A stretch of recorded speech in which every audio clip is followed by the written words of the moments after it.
Friends, welcome to Samriya channel. Greeshma 24 வயதான பெண்மணிக்கு தூக்கு தண்டனை கொடுத்துருக்காங்க கேரளாவில். தூக்கு தண்டனைன்றது ரேரஸ்ட் கேஸுக்கு தான் கொடுப்பாங்க.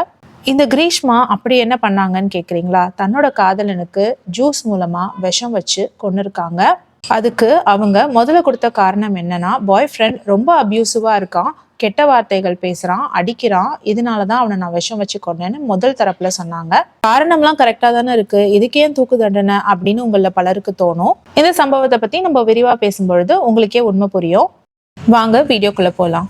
கிரீஷ்மா மற்றும் ஷாரன் ராஜ் இவங்க 2 பேரும் ஒரே காலேஜ்ல தான் படிச்சாங்க. கிரீஷ்மா பார்த்தீங்கன்னா கன்னியாகுமரியில இருக்காங்க. ஷாரன் ராஜ் பார்த்தீங்கன்னா ட்ரிவாண்ட்ரம்ல இருக்காரு. அதாவது பார்டர்ல இருக்காங்க. இந்த கன்னியாகுமரி அண்ட் ட்ரிவாண்ட்ரம் பார்டர் இருக்கு இல்லையா, அந்த பார்டர்ல பார்த்தீங்கன்னா ஒரு தெருலயே அந்த பக்கம் பார்த்தீங்கன்னா கேரளாவா இருக்கும், இந்த பக்கம் பார்த்தீங்கன்னா தமிழ்நாடா இருக்கும். அந்த இடத்துல தான் இவங்க 2 பேரும் வாழ்ந்து வந்திருக்காங்க.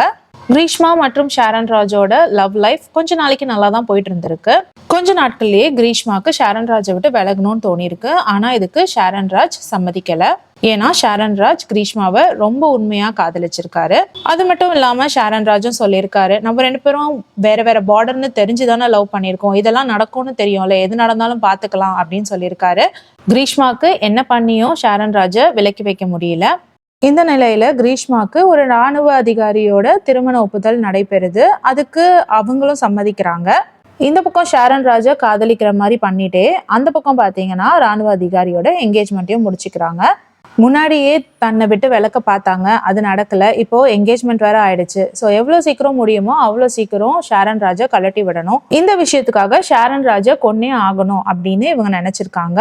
அதுக்கு காரணம் அவங்க ஒன்னா இருக்க காலத்துல இவங்க நெருங்கி எடுத்துக்கிட்ட பல போட்டோக்கள் தான். அது மட்டும் இல்லாம வாட்ஸ்அப்ல ஷேர் பண்ணிக்கிட்ட பல நெருக்கமான மெசேஜும் தான். ஷாரன் ராஜ் உயிரோட இருந்தா நம்மளோட புது வாழ்க்கைக்கு பிரச்சனை வரும்னு யோசிச்சவங்க, நம்ம இப்போ ஒரு சேலஞ்ச் விளையாட போறோம்னு சொல்லிட்டு ஜூஸ் பாட்டில்ல முதல்ல பாராசிட்டமால் டேப்லெட்ஸ் நிறைய கலந்து கொடுக்குறாங்க. இதுக்காக அவங்க பல தடவை கூகுள்லயும் இந்த விஷயங்களை பத்தி சர்ச் பண்ணி பார்த்திருக்காங்க. அளவுக்கு மீறின பாராசிட்டமால் கொடுத்தா என்ன நடக்கும் அப்படின்றதையும் அவங்க படிச்சு பார்த்திருக்காங்க. எவ்வளவு பாராசிட்டமால் கொடுத்தா சத்தமே இல்லாம உயிர் போகும், யார் மேலேயும் சந்தேகமே இல்லாம உயிர் போகும்ன்றத இவங்க கூகுள் பண்ணி பார்த்திருக்காங்க. கிரீஷ்மாவோட முதல் அட்டெம்ப்டா ஜூஸ்ல பாராசிட்டமால் டேப்லெட்ஸ் நிறைய கலந்து கொடுத்திருக்காங்க. இதை ஒரு சேலஞ்சுன்னு சொல்லி கொடுத்துருக்காங்க. நம்மள யாரு அதிகமான ஜூஸ் குடிக்கிறா அப்படின்னு பார்க்கலான்ற மாதிரி கொடுத்துருக்காங்க. இதை ஷாரன் ராஜ் ரொம்ப இன்னசென்ட்டா வீடியோவும் எடுத்திருக்காரு. அப்போ கூட அவங்க சொல்றாங்க, வீடியோலலாம் இதை கவர் பண்ணாத அப்படின்னு சொல்லிட்டு. இருந்தாலும் ஷாரன் ராஜ் வந்து அது ஒரு ஃபன்னா எடுத்துட்டு வீடியோ எடுத்திருக்காரு. ஆனா ஜூஸ் ரொம்ப கசப்பா இருந்ததுனால கசக்குதுன்னு துப்பிட்டு இருக்காரு, குடிக்கல. அதுக்கப்புறம் பின்னாடியே வாமிட்டும் எடுத்ததுனால அவர் அந்த அட்டெம்ப்ட்ல மாட்டிக்காம தப்பிச்சிட்டாரு. அதுக்கு பிறகு தொடர்ந்து 4 முறை ஷாரன் ராஜை கொலை பண்றதுக்காக கிரீஷ்மா பிளான் பண்ணியிருக்காங்க. ஆனா அவர் 4வது அட்டெம்ப்ட்ல தான் கொலை செய்யப்பட்டார். இந்த 4வது அட்டெம்ப்ட்ல ஷாரன் ராஜை கொலை பண்றதுக்காக கிரீஷ்மா அவருக்கு கால் பண்ணியிருக்காங்க. வீட்டுல யாரும் இல்ல, நீ வீட்டுக்கு வா அப்படின்னு கூப்பிட்டுருக்காங்க. நம்ம 2 பேரும் ஒன்னா இருக்கலாம்னு சொல்லியிருக்காங்க. இதுல கொடுமை என்னன்னா, கிரீஷ்மாவுக்கு இந்த பிளான் போட்டு கொடுத்ததே அவங்களோட அம்மாவும் அவங்களோட அங்கிளும் தான். இதுல கிரீஷ்மாவோட மாமாவுக்கு ஒரு பெரிய பங்கு இருக்கு. இப்போ ஷாரன் ராஜ் வீட்டுக்கு வர்றது கிரீஷ்மாவோட மாமாக்கும் தெரியும், அவங்களோட அம்மாக்கும் தெரியும். அவங்க ஒப்புதலோட தான் கிரீஷ்மா இந்த வேலையை செய்ய துணிறாங்க. இப்போ அவங்க கஷாயம்ன்ற பேர்ல கொடுக்க நினைக்கிற ஜூஸ் எதுன்னு பாத்தீங்கன்னா ஒரு ஆயுர்வேதிக் மெடிசன் தான். அதாவது இது ஒரு பூச்சிக்கொல்லி மருந்தா, பயிர்களுக்கு அடிக்கிற ஒரு பெஸ்டிசைட். இந்த ஒரு மருந்து கொஞ்சோண்டு மனுஷனோட உதடல பட்டா கூட அது ஒவ்வொரு உறுப்புகளா செயலிழக்க வைக்கும். இதை சாப்பிட்டா சாவு உடனே வராது, ஒரு உறுப்பா செயலிழந்து சில நாட்கள் கஷ்டப்பட்டு தான் சாவாங்க. சாவு வந்து ரொம்ப ஈஸியாவே இருக்காது. அப்படிப்பட்ட ரொம்ப கொடுமையான விஷயத்தை தான் தன்னோட காதலனுக்கு கிரீஷ்மா தந்திருக்காங்க. அதுவும் தன்னோட வீட்டுக்கு வர வச்சு நம்ம ஒன்னா இருக்கலாம்னு சொல்லி ஏமாத்தி, அதுக்கப்புறம் இது கஷாயம்னு சொல்லி கொடுத்து அவங்கள நம்பி ஷாரன் ராஜும் குடிச்சிருக்காரு. இந்த தடவை இதை ஜூஸ்ன்னு சொல்லி கொடுக்கல, கஷாயம் தான் சொல்லி கொடுத்திருக்காங்க. கஷாயம் கசக்க தானே செய்யும், அதனால தாங்கிட்டு ஷாரன் ராஜும் குடிச்சிட்டு இருக்காரு. இதை குடிச்சு வீட்டுக்கு போன அதே ராத்திரி பாத்தீங்கன்னா ஷாரன் ராஜுக்கு வயிற்று வலியும் வாந்தியும் வந்திருக்கு. அதே நேரத்துக்கு ஷாரன் ராஜோட கிரீஷ்மா தொடர்புலேயே இருந்திருக்காங்க. அது ஒன்றும் இல்லை, அந்த கஷாயம் குடிச்ச எஃபெக்ட் தான் அப்படின்னு சொல்லியிருக்காங்க. சாரி கூட கேட்டிருக்காங்க. எதுக்கு சாரி கேட்குறேன்னப்போ, இல்லை நான் கஷாயம் கொடுத்து தானே இப்படி ஆயிடுச்சு, சரியாயிடும், நீ ஒன்றும் கவலைப்படாத அப்படின்னு தைரியமும் கொடுத்துருக்காங்க. இவர் எங்க ஹாஸ்பிட்டல் போயிட போறாருன்ற பயத்துல இவரை ஹாஸ்பிட்டல் போக விடாம போன்லயே பேசிட்டு இருந்திருக்காங்க. ஹாஸ்பிட்டல்லாம் வேணாம், எல்லாமே சரியாயிடும், நாளைக்குள்ள சரியாயிடும்னு சொல்லியிருக்காங்க. கொஞ்ச நேரத்திலேயே தனக்கு ரொம்ப முடியாம போகவும் வேற வழி இல்லாம ஹாஸ்பிட்டல் கிளம்பி போயிருக்காரு ஷாரன் ராஜ். ஆனா அவர் ஹாஸ்பிட்டல் போய் சேர்றதுக்குள்ள அவரோட பல ஆர்கன்ஸ் ஃபெயிலியர் ஆக ஆரம்பிச்சிருச்சு.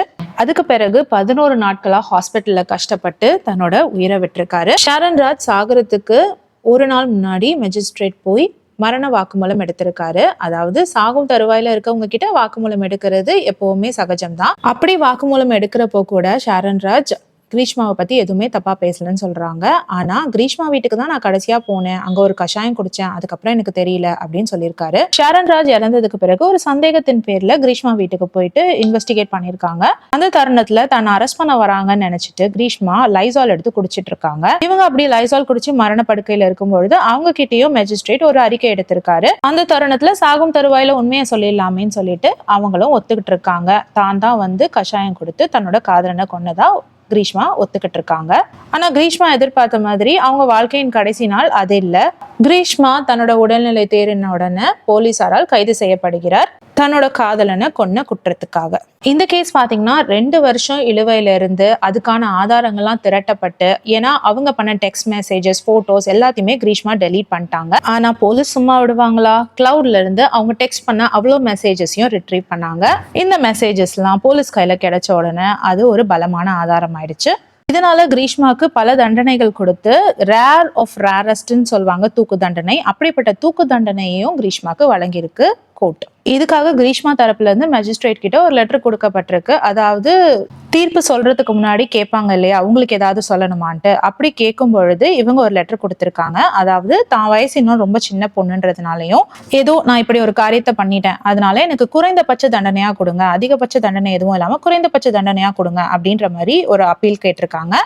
இதை பார்த்து ரொம்ப கோவமடைந்த மேஜிஸ்ட்ரேட் சொல்லியிருக்காரு, வயசெல்லாம் ஒரு காரணம் கிடையாது, இந்த பொண்ணு பண்ணிய குற்றம் மன்னிக்கக்கூடிய காரியமும் கிடையாது, இந்த பொண்ணுக்கு மன்னிச்சு விட்டா இந்த பொண்ணு நாளைக்கு வெளியில போய் இதே மாதிரியான குற்றங்களை வேற ஒரு பையனுக்கு செய்யாதுன்றது என்ன நிச்சயம், அதனால இந்த பொண்ணுக்கு அதிகபட்ச தண்டனை தான் வழங்குவோம்னு சொல்லிட்டு நீதிமன்றம் இவங்களுக்கு தூக்கு தண்டனையை வழங்கியிருக்காங்க.